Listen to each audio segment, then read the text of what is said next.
One of the core parts of Power BI is the ability to connect to third-party software as a service applications that you're using in your business elsewhere, and use the data in those applications to drive your reports and dashboards in Power BI. So as an example, I'm going to connect to a service called GitHub. And I start off using this Get Data button down in the bottom left-hand corner. I can choose to connect to a whole range of different sources, and in this case I'm going to connect to a service. And this will open up our gallery of all of these different connectors and content packs that are available for Power BI. I can search through these or browse through them if I want to find particular things. And like I mentioned, GitHub's the one that we're going to use as an example here. So GitHub's something you might be using if you're a developer to store your source code and share it and collaborate on it with others. And what these content packs provide you, these connectors provide you, are out-of-the-box reports, dashboards, and analytics to help you understand and get the most out of that data that you've got in those applications. So I'll hit get here, and then the first thing will happen, and this can be a little bit different depending on which service you're connecting to, is you're going to need to put in some parameters around what you're connecting to, or what information it is that you're going to pull down from that service. And typically you'll have to sign in as well, so you'll have to provide some sort of credentials. For many of these services they support OAuth, so it'll open up another window, and then you just type in the address that you're used to using.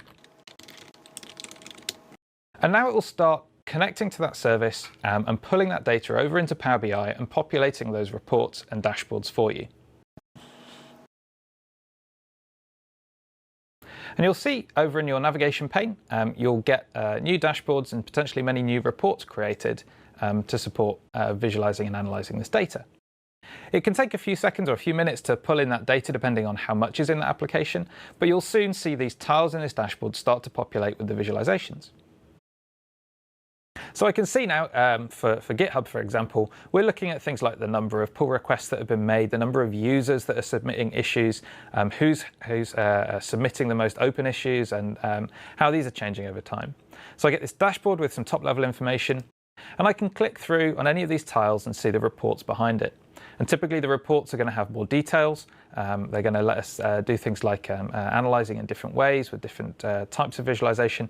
I really like this view. It's kind of showing you by hour of day and day of the week when most of the commits are being made back into this repository. So you can see that most of them are coming in sort of like late afternoon, 3 o'clock, 4 o'clock, 5 o'clock. And obviously it's a little quieter on the weekend, Saturday and Sunday. So there's a whole range of sources that I can connect to, and each one of them will have tailored reports and dashboards that help you get the most out of the data in those applications.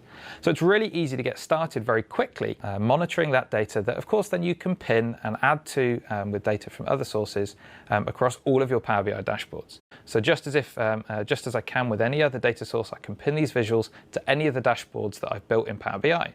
So for example, if I'm using Salesforce to track my sales opportunities, but I'm using Zendesk to track my support organization's performance, I could combine elements from both of those different data sources onto one dashboard to give me a view across all of my business. And that's using these content packs and these third-party content providers to bring data from those applications into one place.